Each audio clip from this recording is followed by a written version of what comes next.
अच्छी शिक्षा नहीं दे रहे। अच्छी शिक्षा क्या हो सकती है?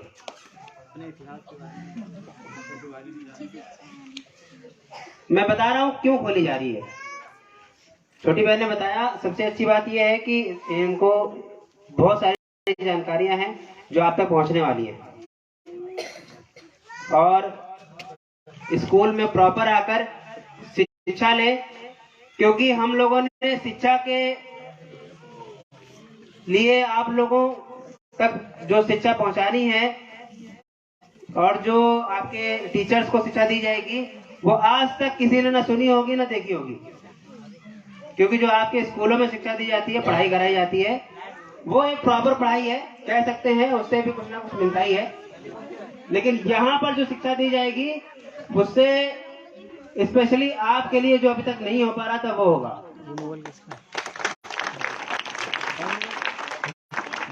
एक कहावत सुनी होगी, जिस कौम को अपना इतिहास नहीं पता वो इतिहास रचती नहीं है।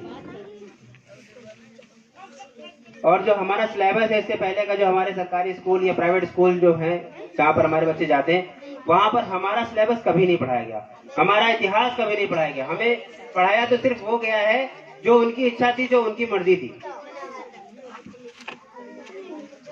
हमें तीसरी चौथी क्लास में ये जरूर बता दिया जाता है कि राजा दशरथ के 4 पुत्र थे। हमें ये नहीं बताया जाता कि भीमराव साहब के कितने पुत्र थे और कितने पुत्रों की कुर्बानी दी थी, नहीं बताया गया।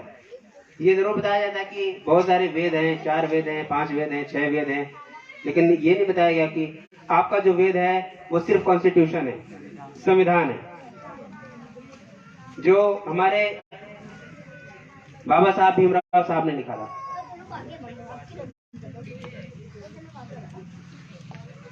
तो यहाँ पर बैठी महिलाओं का बहुत बहुत धन्यवाद है, क्योंकि अपने घरों से बच्चों को एक नई दिशा में लेकर जाना चाहते तो सभी हैं, लेकिन जब तक पूर्ण विश्वास ना हो तब तक के कोई आगे नहीं आता। और धन्यवाद सबसे पहले तो हमारे माननीय चंद्रशेखर आजाद जी का है, जिन्होंने एक मुहिम शुरू की जो कि पूरे देश में आज बहुत तेजी से फैल रही है, भीम पाठशाला के नाम पर, जो एक अलग तरह की शिक्षा दी जा रही है, जो आपके काम आनी है, बहुजनों के काम आनी है, उन गरीब तबके के लोगों को काम आनी है जो अभी तक शिक्षा नहीं दी गई। इससे पहले भी बहुत सारे महापुरुष आए जिन्होंने अपने अपने तरीके से अपना अपना काम किया, हमारे बहुजन समाज को आगे बढ़ाने के लिए, अपने घरों की अपनी जो शिक्षा थी वो दी और बहुत सारी कुर्बानियां दी जिसको हम याद करते हैं। लेकिन आज से कुछ सालों के बाद मैं वादा करता हूं आपसे, जब 10 साल 20 साल 25 साल गुजर जाएंगे तो एक नाम आपको जरूर याद रहेगा और शायद उसको लोग पूछना चालू करेंगे। वो नाम होगा माननीय चंद्रशेखर आजाद, क्योंकि आज जिस तरह से वो काम कर रहे हैं, दलितों के लिए, बहुजनों के लिए लड़ रहे हैं या जेल जा रहे हैं, लोगों को तैयार कर रहे हैं, वो शायद ही किसी ने किया। इसके अलावा जो हमारे साथी हैं भीम आर्मी के और जो आपको पढ़ाने वाले शिक्षक हैं, उनका बहुत बहुत धन्यवाद है। अपने जरूरी कामों को छोड़कर आपको पढ़ाने के लिए आगे आए हैं, एहसानमंद हूं उनका।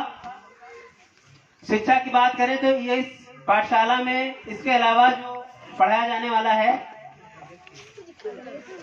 कौन कौन जानना चाहेगा क्या क्या पढ़ाया जाएगा? हाथ उठाओ बच्चों, हाथ उठाओ। जानना चाहते क्या पढ़ाया जाएगा? क्योंकि अभी तक के जो पढ़ाया जा रहा है वो आपका अपना स्कूल है, वो आप जाते रहिए। यहाँ जो पढ़ाया जाएगा आपकी एक कोचिंग की तरह की व्यवस्था होगी, क्योंकि हम जानते हैं जो चीज आप तक नहीं पहुंच पा रही है वो पहुंचाना जरूरी है। अभी सरकार ने कुछ दिन पहले एक चीज चालू की थी, सुना होगा शायद, कि कोडिंग की व्यवस्था शुरू की है। कोडिंग कौन लोग जानते हैं? किसी को कोडिंग के बारे में पता है क्या? कोई हाथ उठाएगा भाई, कोडिंग कौन जानता है? आगे पीछे हमारे टीचर्स कोडिंग जानते हैं? हाँ, ये कोडिंग पढ़ाई के बारे में है, लेकिन ये बहुत उच्च शिक्षा है, बहुत उच्च शिक्षा है। लेकिन सरकार ने कह तो दिया हम कोडिंग पढ़ा रहे हैं और चालू है। और समस्या ये है कि हमारे बच्चों तक आज तक कोडिंग नहीं है। जानते क्यों नहीं है? संसाधन नहीं है, संसाधन ही नहीं है। कोडिंग का मतलब है आपके पास एक कंप्यूटर लैपटॉप होना चाहिए, आपके पास एक मोबाइल होना चाहिए बढ़िया सा, जिसमें आपको कोडिंग सिखाई जाएगी। ये सिखाई जाती है सिर्फ उन लोगों को जिनके घरों में सैलरी आती है 1-2 लाख रुपए की। क्या आपके घर में सैलरी आती है? नहीं आती है। अरे तब कौन सिखाएगा फिर तुम्हें? हम सिखाएंगे, कोडिंग भी सिखाएंगे, हम हर वो चीज सिखाएंगे जो लाख रुपए की कमाई वाला सीखता है, जो शिक्षा आप तक नहीं पहुंचती। कुछ दिन के बाद एक बहुत बड़ी शिक्षा मिलने वाली है, जो तथागत बुद्ध के द्वारा फैलाई गई थी, लेकिन कुछ मनवादी लोगों की वजह से वो शिक्षा बंद की गई। लेकिन शायद नाम सुना होगा जीडी गोयनका साहब, जिन्होंने शिक्षा को बहुत तगड़े से, वो आखिरी व्यक्ति थे जिनके पास शिक्षा थी, बहुत तगड़े से उन्होंने आगे बढ़ाया। और शिक्षा में कुछ पहलू हैं, जैसे सुना होगा अबेकस। किसी ने सुना है अबेकस? अबेकस एक ऐसी शिक्षा है जहां पर हजारों संख्याओं का गुणा भाग 1 सेकंड में व्यक्ति करता है। बच्चों ने कभी नहीं सोचा होगा कि हम हजारों लाखों की संख्याओं का जो गुणा भाग है वो 1 सेकंड में कर पाएंगे, लेकिन ये होगा। कैलकुलेशन होती है, बहुत तगड़ी कैलकुलेशन होती है। इसके अलावा दूसरी शिक्षा प्रणाली है जो आप तक नहीं पहुंची, वो मिड ब्रेन की शिक्षा है। मिड ब्रेन के बारे में कौन जानता है? हाँ, मिड ब्रेन के बारे में कौन जानता है? मिड ब्रेन कोई जानता है? नहीं जानता। मिड ब्रेन एक ऐसी शिक्षा है जहां पर ये किताब या कोई भी किताब आपको दी जाएगी, किसी बच्चे को दी जाएगी शिक्षा ग्रहण करने के बाद, और उसकी आंख पे पट्टी बांध दीजिए, एक नई किताब दे दीजिए और आपको पढ़ के दिखा देगा। वो ऐसी शिक्षा है मिड ब्रेन। तो वो शिक्षा भी आपको मिलने वाली है। इसके अलावा एक और उच्च शिक्षा है जिसे कहते हैं रोबोटिक। नाम नहीं सुना होगा। ये शिक्षाएं भी मिलती हैं, लेकिन हमारे आपके बीच कभी नहीं आ पाई।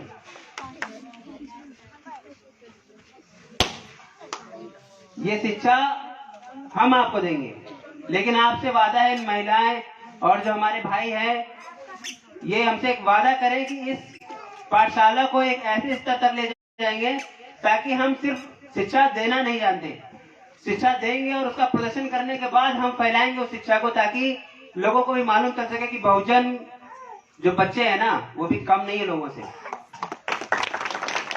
आने वाले दिनों में ये देश का नाम, अपने घर का नाम, अपने गांव का नाम, अपने टीचर्स का नाम आगे लाएंगे। तो मैं वादा चाहता हूं हमारे बेटी माताओं से, बहनों से और भाइयों से कि पढ़ाई इन बच्चों की ऐसी करानी है जिससे इस गांव का नाम रोशन हो, आपके टीचर्स का नाम रोशन हो, माननीय चंद्रशेखर आजाद जी का नाम रोशन हो, ताकि जिस मुहिम के लिए, जिस काम के लिए वो आगे बढ़े, वो मकसद पूरा होना चाहिए।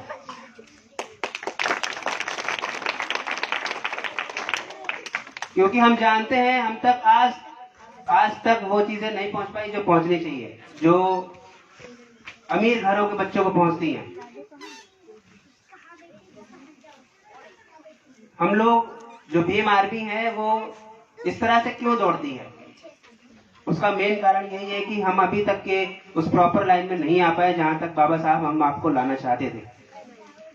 जिस वजह से बाबा साहब ने आरक्षण दिया था, जिस वजह से बाबा साहब ने हमारे लिए संविधान में एक स्पेशल कानून लिखे, अभी तक वो चीजें नहीं मिल पाई, क्योंकि हम और हमारे माँ बाप, हमारे बुजुर्ग उन सब चीजों से अनजान थे।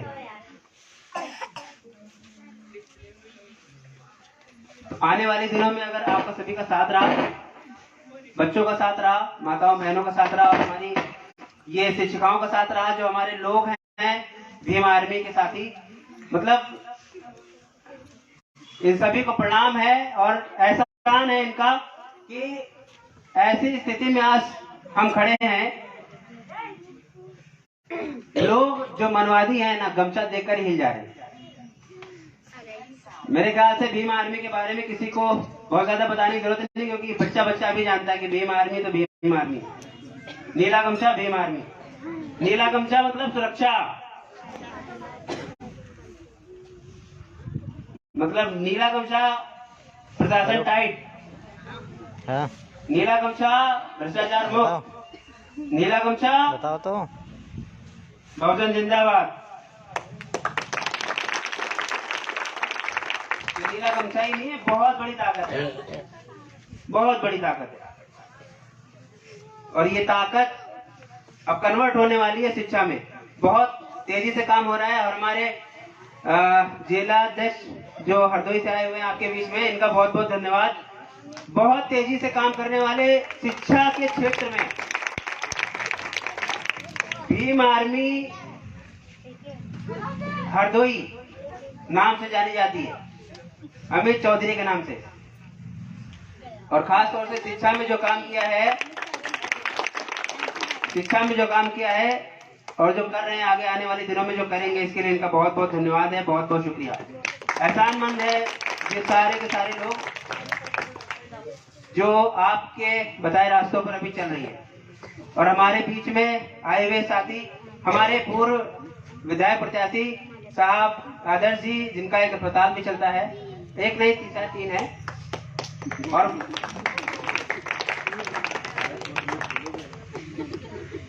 नहीं, ये बहुत जरूरी है, क्योंकि हमें बताना पड़ेगा कि हमारे बीच में भी जो लोग हैं बहुत सक्षम हैं और बहुत संघर्ष करके यहाँ तक के आए हैं। देखिए, हमारे बीच में कोई भी ऐसा व्यक्ति नहीं है जो बूढ़े बुजुर्गों से अमीर था, वैसा वाला था, और कहीं ना कहीं से मेहनत करके और बाबा साहब के संविधान को पढ़ते हुए उसकी रूपरेखा के अनुसार, उसके नियम के अनुसार अपने आप को सक्षम बनाते हुए आप सबके बीच में अगर आ रहा है तो इसका बहुत बहुत बहुत धन्यवाद है, क्योंकि वो एक लाइन पर आकर आपके पास तक आया है, संविधान को पढ़कर आया है, संविधान को जान कर आया, कानून नियम को समझ कर आया है। तो आपका बहुत बहुत धन्यवाद है यहाँ तक आने के लिए। अभी इसके अलावा जो टीचर्स हैं उनका नाम मुझे दिखा दें। कोई बात नहीं, मुझे बता दें।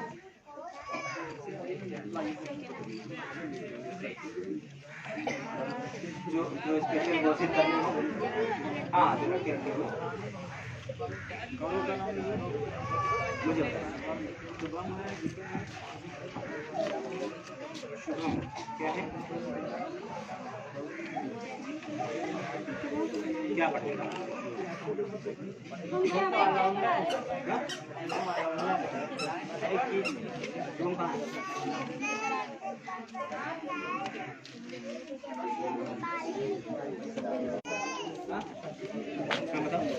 मैं